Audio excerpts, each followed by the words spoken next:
How you doing tonight, Dr. Peterson?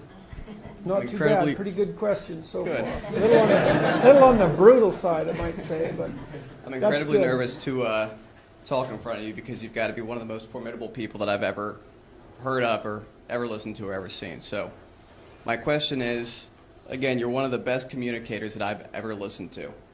If I could be half as good at you or at communicating as you are, I would be set. How can I teach myself to do that? practice.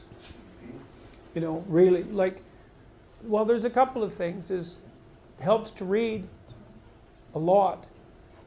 It really helps to write.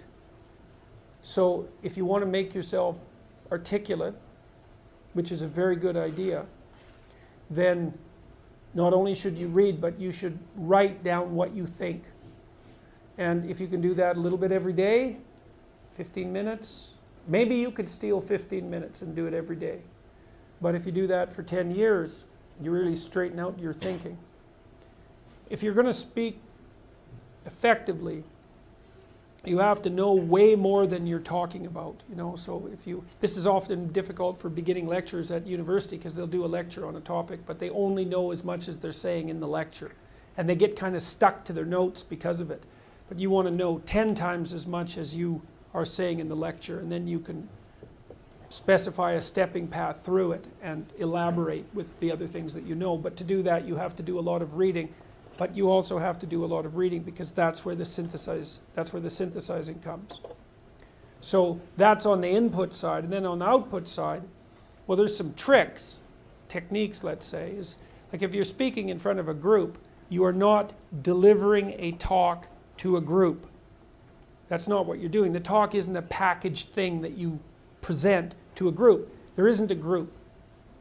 There's a bunch of individuals, and you talk to them. So when I talk to a group, I always talk to people one at a time.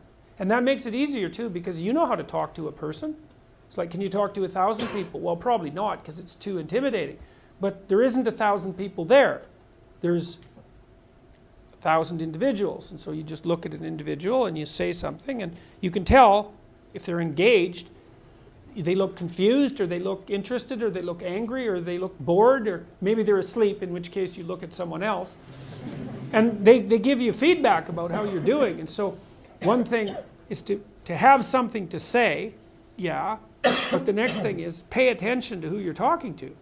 Because unless you're very badly socialized, and that seems unlikely in your case, because you present yourself at least moderately well, and well, I mean, I don't know you very well, but on first sight, you're doing fine. So the probability that if you pay attention to the individuals that you're talking to, that your natural wealth of social skill will manifest itself is extremely high.